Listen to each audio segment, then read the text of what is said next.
The following program may contain strong language and mature content. Viewer discretion is advised.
Happy Thursday. You know I get happy about it being Friday Junior around these parts. So I am super hyped, and I'm very, very hyped today about the topics that we're going to talk about. This is important. I feel like I always say that, but I feel like for real, this is important. Hi everybody, I'm NicoleDVick. And on this show we talk about all things Black women. And this month, I want to focus on self care. Now, this ain't the first time I've talked about self care on this show, but we got a little bit of a twist on it. We got a little Michael Jackson twist, as one of my coworkers says. Got a little razzle dazzle to add on to this idea of self care, specifically around Black women. Now, y'all know for me, my favorite form of self-care is nail care. Y'all see my nails? Where the camera at? Look. I took it back to the 90s with that airbrush look. It's my time to focus, to be still, to just dream, to imagine, and to be creative. And I want to hear from y'all in the comments. Tell me what your favorite self-care strategy is, because I want to know. Maybe there's something that I want to pick up on, or the folks that are watching right now can, try to adopt for themselves. So, for this episode, I want to dig deeper. One of my Pyro Media Network colleagues, Dante, had a show called Digging Deep with Dante. I'm going to dig deep today. For self-care, for Black women, it's more about self-preservation. It's not just about being selfish and taking time off to get the nails done just because. It's really about self-preservation. And if you know the work of Audre Lorde, she says, and I'm going to read this quote so I get it right. Caring for myself is not self-indulgence. It is self-preservation. And that is an act of political warfare. Like, this is not fun and games for us. There are so many stressors on us as Black women that self-care is actually about saving our lives. But this word self-care has kind of been, I think, overused, misused. It has lost some of its meaning. So, what does self care really mean? What does it mean for us as Black women? Is there research out there about self care for Black women? And, of course, I've done some digging. So, we just going to get all up into it right now. But I can't do that without my co host, Nomsa Khalfani. Come on down. Okay. Hey. Hey, girl. Hey, girl. First and foremost, your birthday is this month, so we gotta say happy birthday to you. Hey, thank you. It's we're not gonna ask the age, but we just happy birthday. You can go ahead. You want to go ahead? I ain't scared. Well, then you just go and say it then. So, Dr. K will be turning 5 Trey, the 53, on July 27th, Leo season. I think we're in Cancer season right now. Leo season will be coming up, but I celebrate the whole month. So, Lord, these Leos, y'all Leos are some special. We love you, y'all, but y'all some special people. And the same could be said about the Virgos. Yes, Virgo. Yes, Virgo. Yes. I actually have no words. See, you don't have no words, right? We'll wait till September to talk about the Virgo. Okay. Mm-hmm. Yeah. Mm-hmm. Okay. Yeah. See, and that is you. Okay, hold on. And this is me. I'm just saying. Okay. All right. So, for your birthday, we're talking about self-care. What self-care strategies are you going to employ for your birthday? Well, I would say not just for my birthday. I think I have been trying to give myself more permission to be still, to be quiet, to embrace me, right? And to give myself time to reflect, to reimagine. But I'm really enjoying being quiet, being still, floating around in a floaty in the pool, embracing the sun. And just like, music, water, just taking it all in. So that's what I'm doing. There's something to be said about being still, especially because for us, we often have to fight, push, pull, dig, crawl. What else? Yeah, I mean, we always, you're fighting. There's some things that it feels like there's a constant battle, right? Just being a Black woman in America. There is you fighting.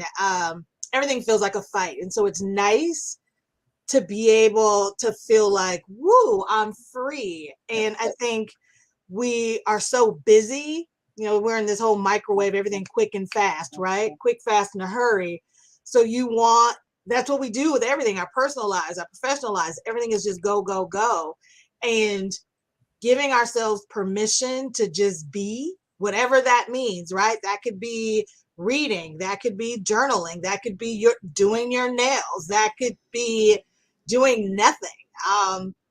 That's, to me, I'm all for it. I'm all for being okay doing nothing. Yeah. And there's so much value in that. And I think that is something that we haven't been taught as Black women, because we've been taught to put ourselves last. So that I am the social media girl. I'll be on TikTok, I'll be everywhere. I'll be looking at all kind of stuff, and I see all the things. Now, our guest, I can't even remember how I came across Dr. AJ's profile. But I was hyped because I remember there was a discussion about public health, epidemiology, and I was like, oh, that's my people. Dr. AJ is like my people, because that's just something that I care so much about. And when I came across, I think what was happening was there was some presentation of some research that she had done. And I was like, oh my gosh, I got to reach out. And sometimes you see people on social media and, you decide that maybe they're unapproachable. But I got in her DM and she was like, hey, what's going on? Here's my email. Let's see. So one of the things that she was talking about was self-care in Black women. And there was a published article that she was a contributing author to, or I think lead author, because her name is first. And I was like, oh, crap. And so, I'm in school. So I went right to the school library and I was typing in and pulled all 3 of those journal articles down and learned so much. So I really want to just bring her on and let Dr. AJ tell us who she is, and we just gonna jump in because this is important. We gonna dig. Let's dig.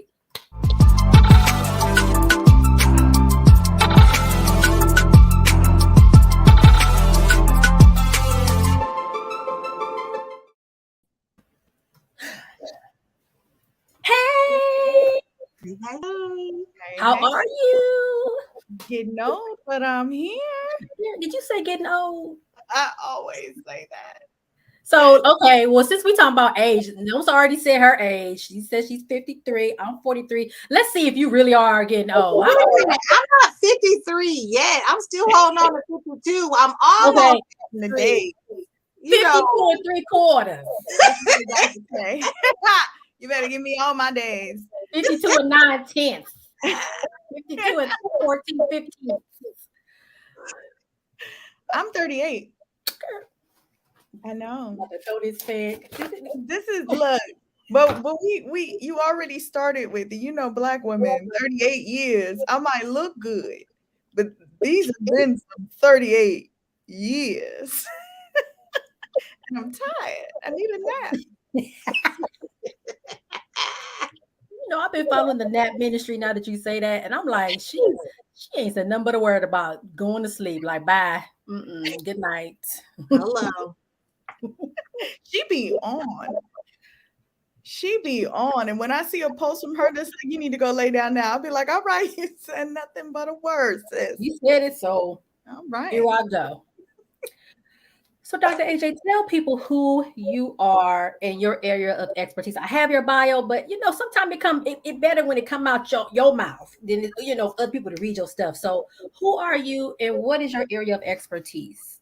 It's always going to be different when I tell it. So you should never let me tell the story of who I am, because I will say things like, I'm a concerned community member that's also a gossiper.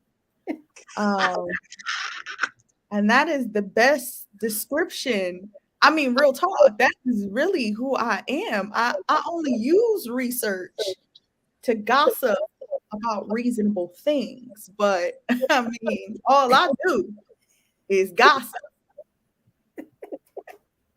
Well, you know what? I feel like I like that because I gossip too. I like to talk about everybody and everything, and also make sure everybody else knows what they need to do. Here's what you need to do with what I done just told you. So I like that. But for the rest of y'all that's watching, she has a doctorate in public, doctorate degree and an MPH degree, and is at Bellman School of Public Health at Columbia University. So, just for the record, there's some credentials here, and also an HBCU alumna.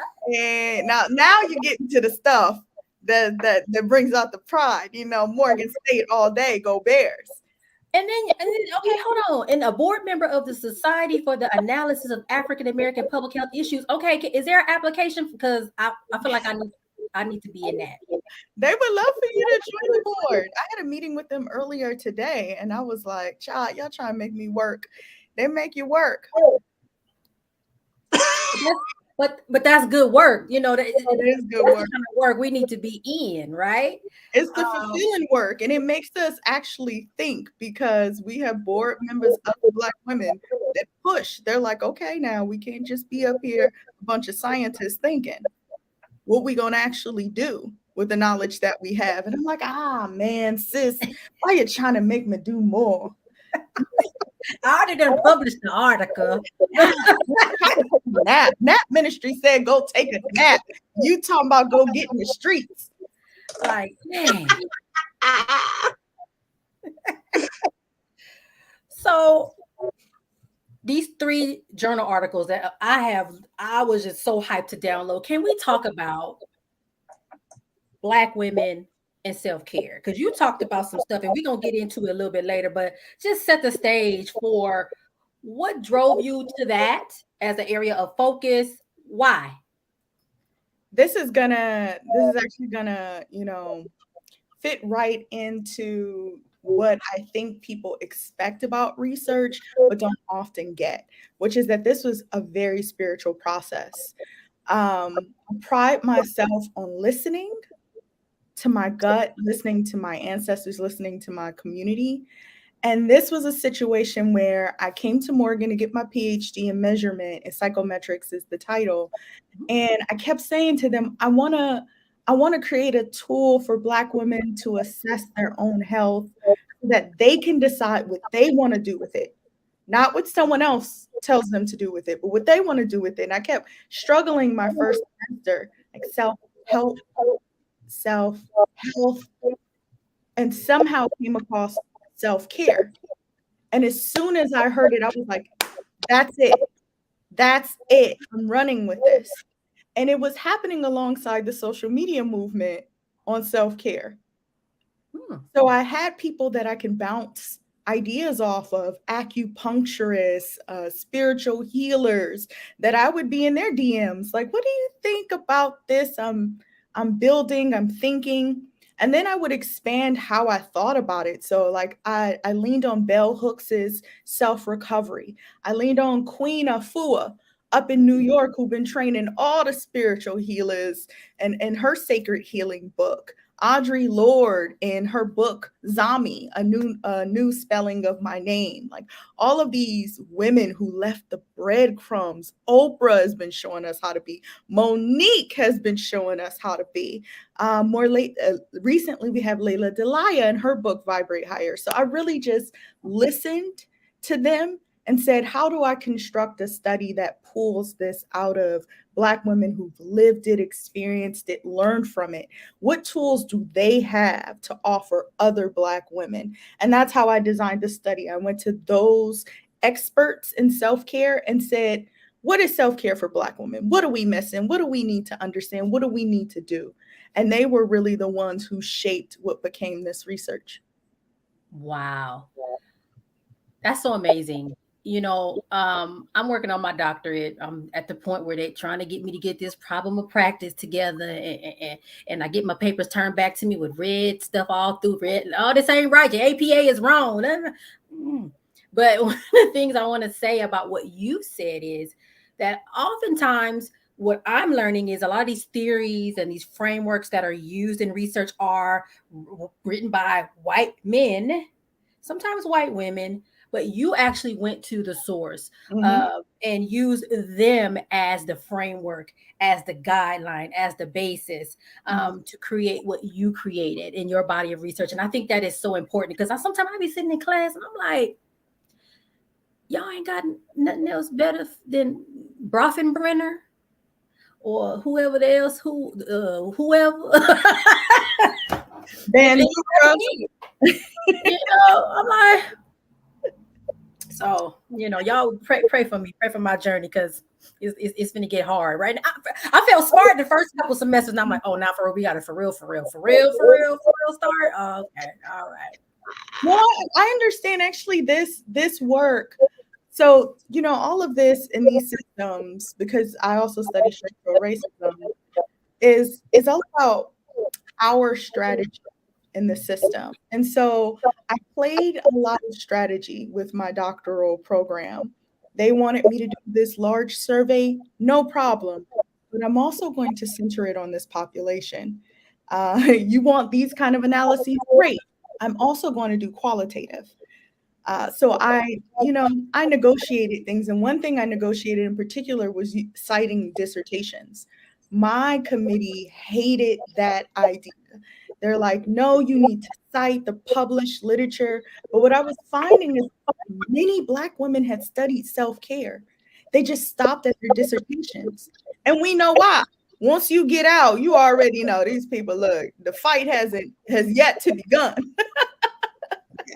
So I understood why they didn't publish further. And so I took on that task. Not only am I going to publish it further, but I'm going to cite you. Those papers have like 8 different Black women's dissertations cited in them. That's amazing.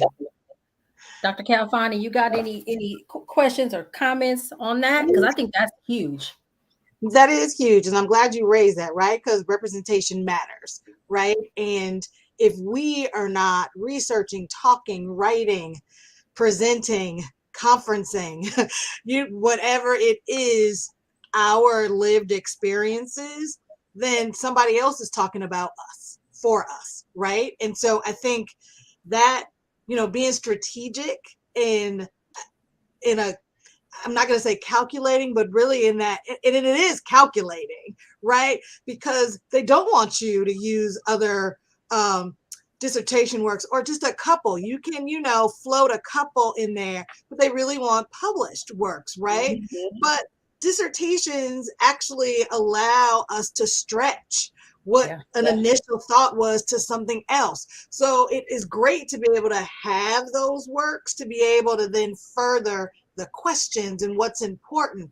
But we have to do that, and we have to push for that to happen, because otherwise, again, our experiences are being talked about by others, and typically white men, older white men, and nobody can talk about our experience like we can. No one can relate. And so, evidence-based or promising practices, right? We know what that stuff is, and we need to be able to put that out there. And the more we do it, whether it's in opt-eds, whether it is in, magazines that, Essence, or the things that we know, everybody will pick up, because everybody's not going to pick up a scholarly journal. Yep. Right? It's like everybody's not picking up those journals. So, we may need to do podcasts. We may need to do opt-eds. We may need to just, put things out in our social media platforms to get to a wider audience, to actually then have these conversations. Absolutely. And you'll find that thread, like, we were very strategic in how we published this, from publishing, like Debrina Jackson Gandy had a book on pampering that was big in the 90s. She did a whole Essence tour. Like, in my conclusion section and discussion section, I'm literally like, this is exactly what Debrina Jackson Gandy told you in the 90s. We found through a research study. Duh. It was already there. You just didn't recognize it as scholarly. Yeah. Wow. Yep. Wow. Yeah. So we got to start dismantling some systems in academia, and that's a whole nother. You might have to come back for that one, because that's a whole nother conversation. One thing that I noticed that was lifted up in your articles was that, one, Black women are disproportionately impacted by poor health relative to white women. And the second one is that there's not a lot of literature on the role of self-care in Black women. And I think, you kind of talked about your expertise in structural racism. And I'm like, well, that sounds like structural racism to me. So can you give some insight on that? We don't have enough evidence on self-care in Black women, but we also have plenty of evidence on the disparities in health outcomes. So can you touch on that a little bit? Yeah, there's a little bit of this tension too, and some of us who study these topics, where we want to demonstrate the impact of racism and sexism and multiple systems of oppression on our lives, but then we also want to showcase how we survive and thrive. So it's like this delicate balance. And I feel like the self-care work I've been working with, that was very important for me, is try to figure out how to tell the reality of this story. It's like, I don't need self-care just because. I need self-care because y'all crazy. Y'all in these streets killing Black people. And I'm scared for my own life. You're poisoning my food. You got me restricted to neighborhoods with pollution. You're trying to kill me. That's why I need self-care. But on top of that, the self-care that I've been taught is often very commercialized. So we talk about in the paper how many Black women shared that they got their self-care lessons from white women, tried out those methods, found it didn't work for them, and had to create other sort of systems of thinking about self-care. So we talk about all of that as well. And a lot of that is sort of, a couple people have told me this, that when I talk about the principles, they'll sound very psychological if you're trained in some kind of psychology or social work or something like that. And I often laugh because I think, well, where do you think they got them principles from?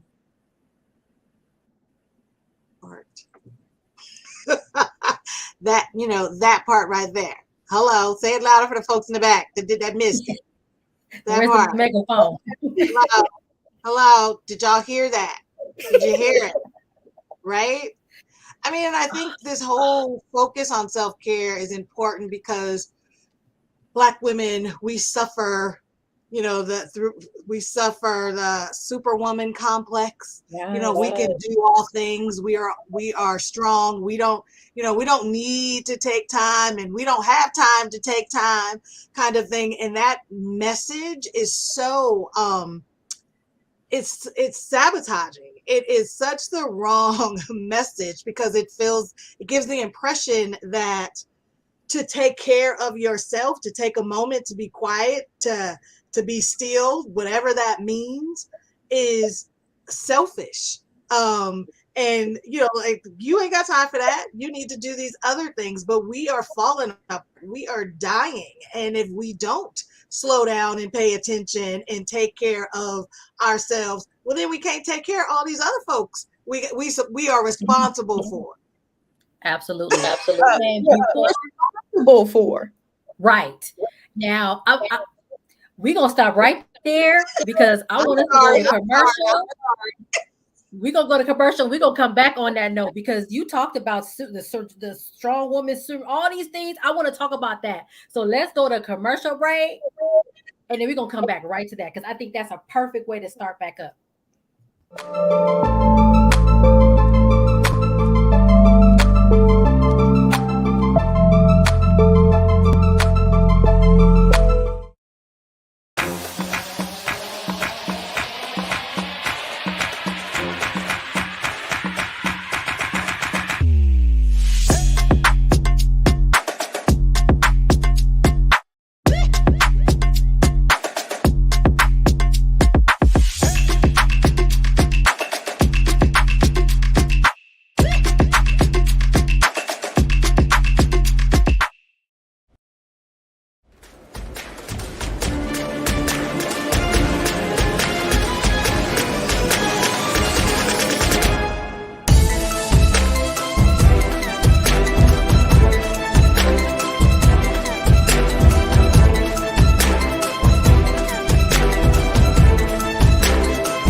And we're back. And before we left, Dr. Khalfani had said a thing that we need to continue to dig into. Yes, the floor is yours. So going back to recap, in case those who weren't with us before the commercial break but have joined us now, it's like talking about self-care and but then also just the message many of us as Black women have been taught, and we get stuck in this superwoman complex of, we are strong, we can do all things, we can take care of everything by ourselves, we need no help, we don't need anybody, right? And it's selfish to slow down and focus on you, because we have too much stuff, we don't have time. I often hear us say, I don't have time for that, we don't have time, to slow it down. But then, we just talked about also health disparities and the impact and the things that are just killing us, because we are just so busy of taking care of everybody and everything. We are not taking care of us. Mm-hmm. Yeah, you've done the research, you've seen it, you know it, you've seen the data. Tell us. Let me give you the sort of pathway of how this might look for Black women based on the studies that I've done. And so what might happen is, you're not taught to take those different periods to heal, right? A traumatic event happens, you just bounce back. You get the reinforcement from your sister friends, from your family members, like, well, what you gonna do next? Like, what's the next step? Come on, hurry up, recover, keep it pushing. And that doesn't allow you to heal. So you just keep moving on these sort of damaged wounds. And then Black women will not invest the time, right? And we're quite magical. So we can slow down the world if we need to, but we're not taught to see ourselves as that powerful.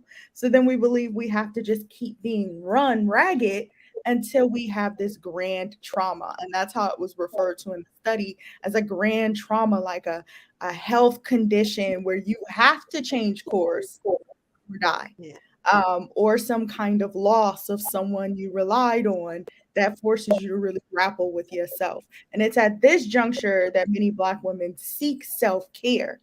And luckily, it seems like it's not too late, but I wouldn't recommend it, because I'd rather be in my whole health now than to risk the chance that I actually survive the grand trauma.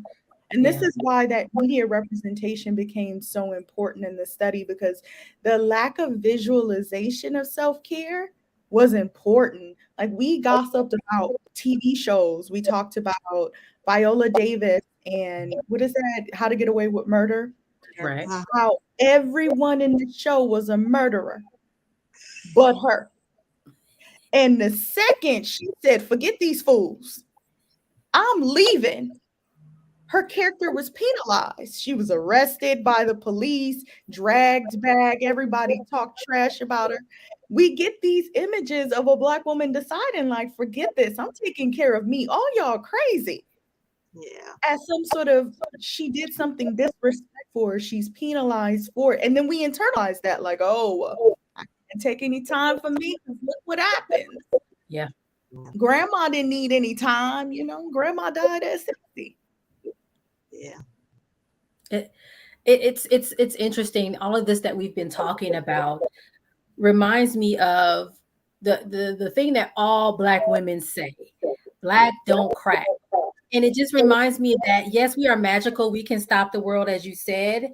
But I also realize and recognize that I think we shortchange ourselves by saying stuff like that. Yes, we may look younger than other people of the same age, but I feel like the reality is our insides are cracking. So we might not be cracking right here, but the part that matters the most inside is what's crumbling. So how do we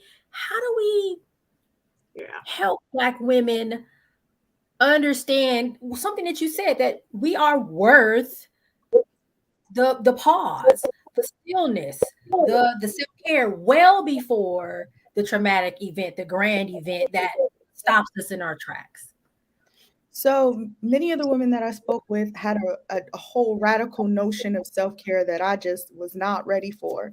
I was expecting it to be these activities, these very particular things you do: go on a walk, whatever the case may be, eat healthy foods.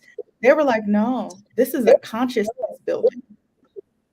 You have to literally decolonize yourself from all the things you've been socialized to believe about who you are and who you can be. And so they set this sort of first principle of deep work.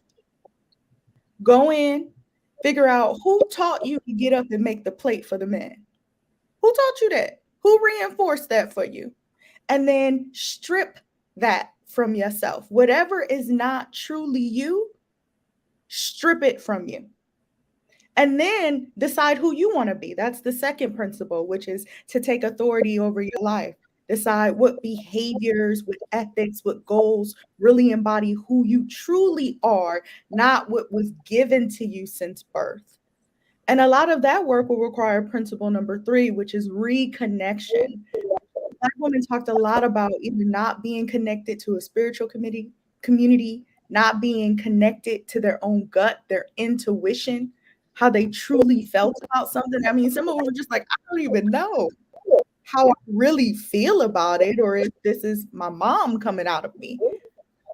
And then once that consciousness is built, then you get to enjoy the self-care lifestyle, where you can explore different activities that really build that consciousness for you. That might be yoga for real, or it might be at the nail shop. It might be a dance class. It might be sitting with your girls. Whatever it is, it has to only be appropriate for you. No one else. Appropriate for you.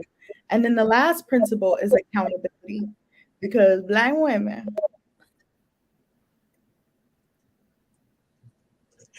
if we can get away with it, we're not taking care of ourselves, we will. And there was some debate on whether or not you really needed other Black women as like a sisterhood to help you be accountable. Some people felt that you just needed someone who was on the same self-care path to help them be accountable. Whatever the case may be, if it's a worksheet or if it's a tracking document, an app, there needs to be some form of accountability so you can see really what happens when you hold yourself to it. You telling them a lot of people. I said, dang, and hold on me. Because I can relate to a lot of this whole idea of not even trusting your own gut. And literally be like, I don't know, like a decision comes up and I'm really literally not knowing, was this the right thing? Is this the right place I'm supposed to be? Because I have not been connected to that gut. I haven't been taught to trust it. And sometimes what happens in life, you get put in situations where you're forced to be like, wait a minute, hold on, this ain't right. But that was that deep work that you have to do to realize what's happening to be able to even figure out what to do next. So those are very real and relevant to me. I don't know, Nomsa, did any of those resonate? Because I was like, ooh. No, all of it, right? And then, for all different things, right? I mean, I was like, ooh, you talking to my spirit right now. I mean, because I do think, we all go through these different journeys. And I was on a sabbatical, and I felt like that was a very freeing time, probably the most freeing time I've had in my career. And I gave myself permission to do absolutely nothing. I had nothing planned, nothing scheduled.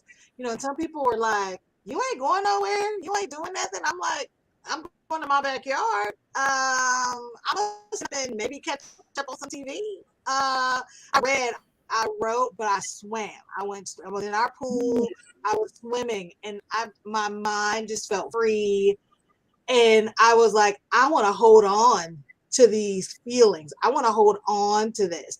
I don't want to get back into that rut of busy and be busy for the sake of being busy, but to really listen to heart, body, and soul and slow down. And I just think everything that you've just talked about is just important for us to do and give ourselves permission to do, because we're not given that, right? We're not taught that. And we look outside of us, in the outer communities for what that means. And so some of us think, oh, that's just going to the spa, or that's, but it's deeper than that. It is that spiritual thing and connection, right? It is survival. It's revolutionary, right? And so that's how, it's like, girl, come on, this is just timely. And it's just something, I just keep saying to myself and others, we just got to give ourselves some grace and patience.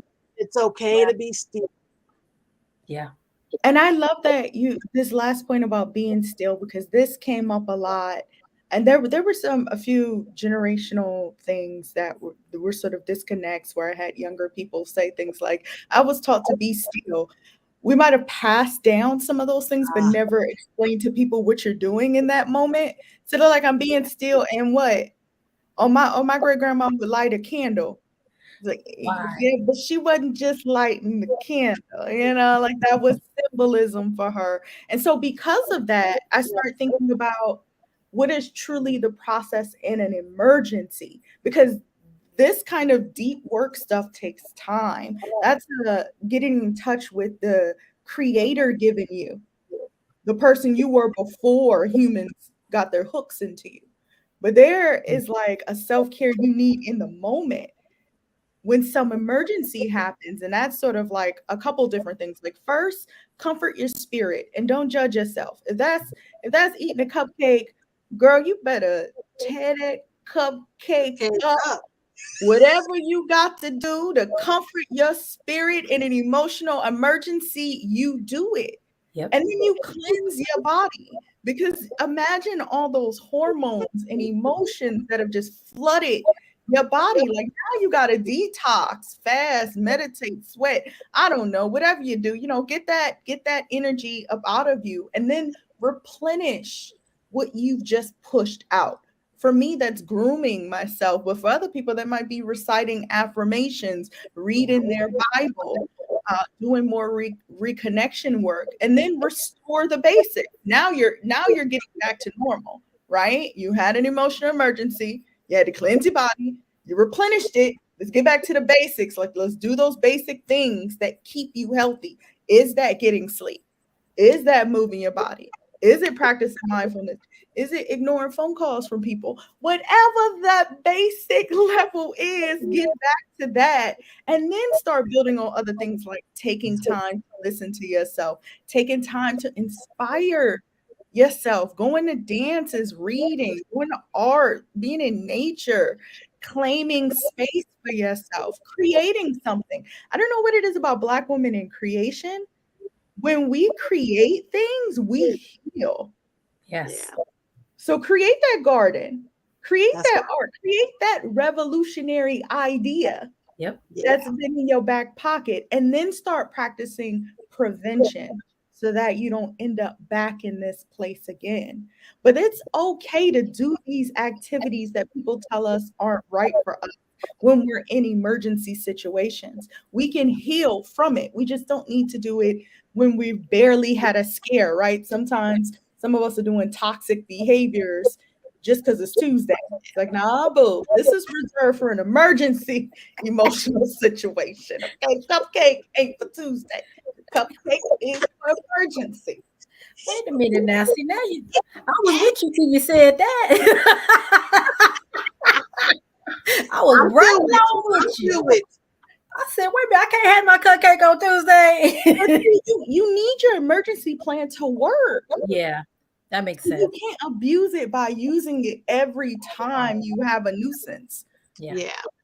That makes sense. That makes sense. And I think one of the things that I kept thinking to myself as you were talking was there's a lot of shame and guilt that we have to let go of around a lot of this that we're talking about, right? Like, first of all, the shame or the guilt about self-care, but also the shame and the guilt around, like, it's okay. Like you said, if I need that cupcake in that moment, that's fine.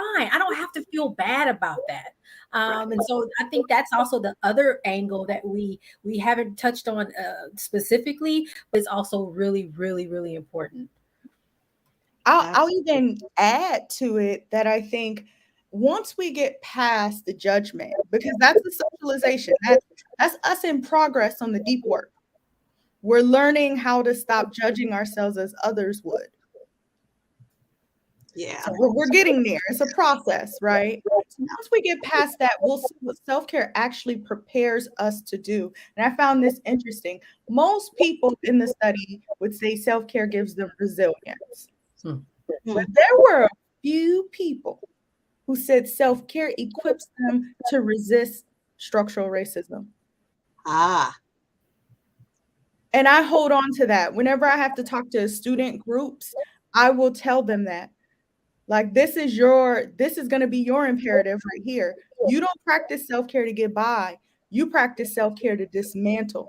Yes. Something happened today, go rest. Take care of yourself because I need you in the fight tomorrow. Yeah. Do what you got to do tonight. Yep. Yeah. This is amazing. This is an amazing conversation.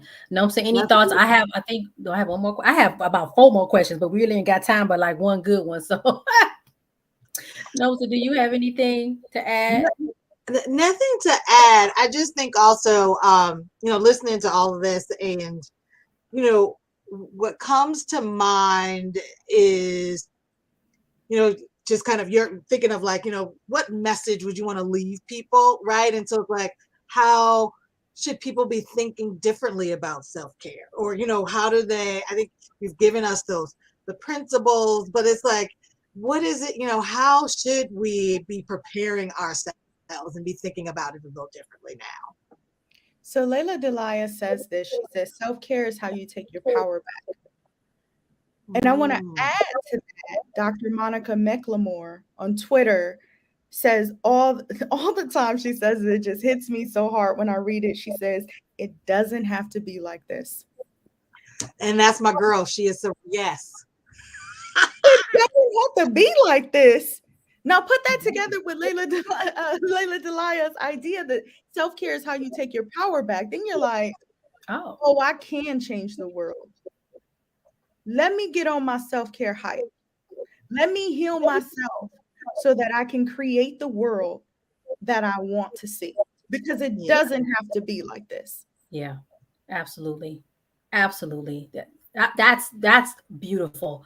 And a good way to kind of close things out. But the last thing I want to ask you, I don't think, well, just in case people aren't sure of this, and I know I understand it, but can you speak a little bit about the relevance and the importance and the significance of your research being in peer-reviewed journal articles? Why? Why is that? You know, we can all sit here and say, oh, this is common knowledge. We know this stuff. We live it. This is our life. You know, the lived experiences, we got this. But why is this research so important to be published in these journals and to be put out there into the world?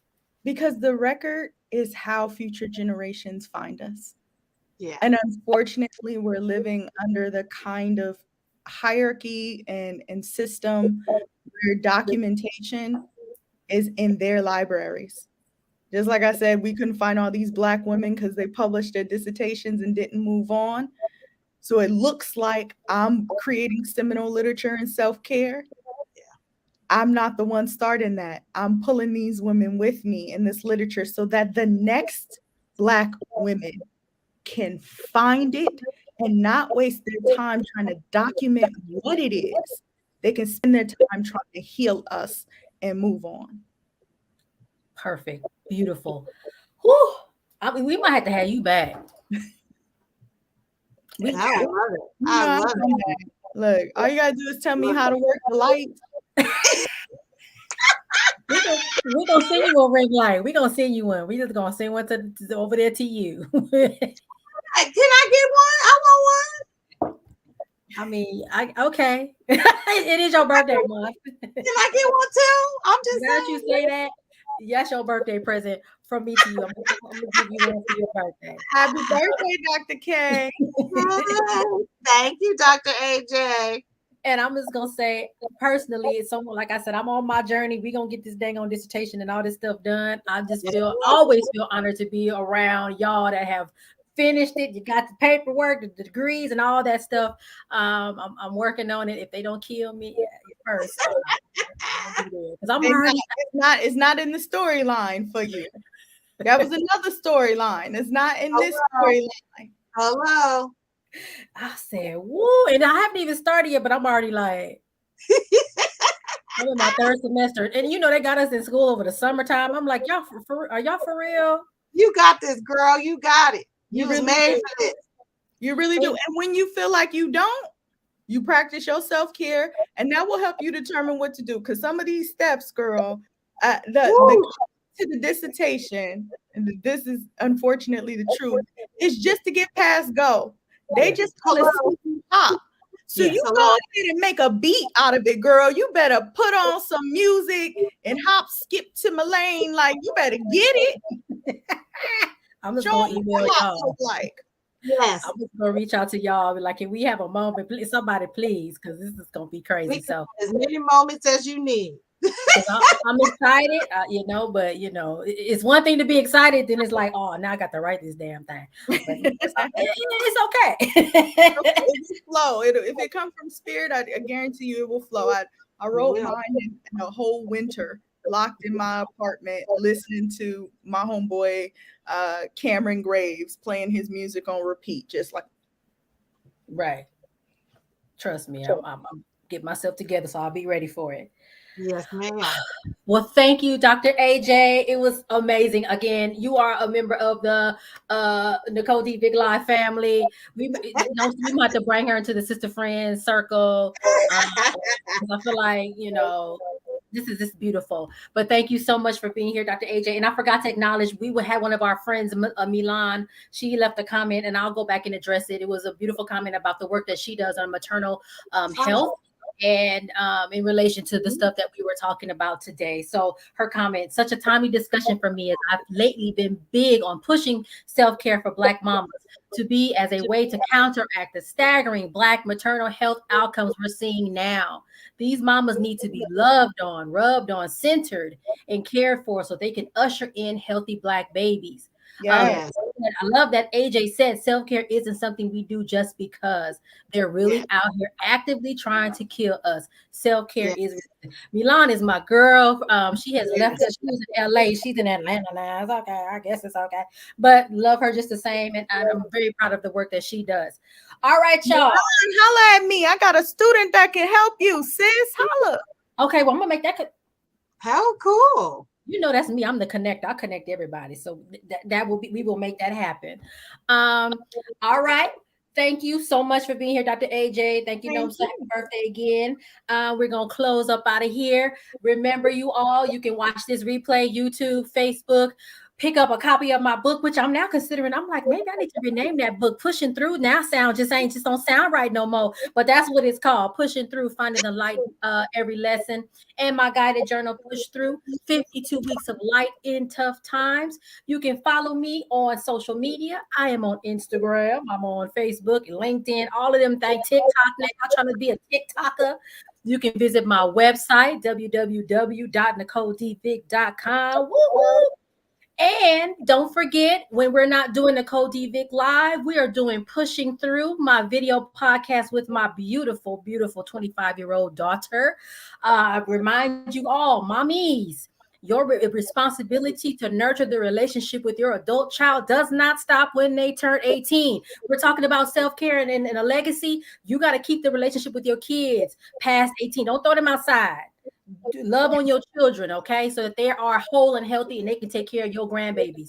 All right, y'all, let me go because I got class in 7 minutes. All right, see you. Bye. Wow.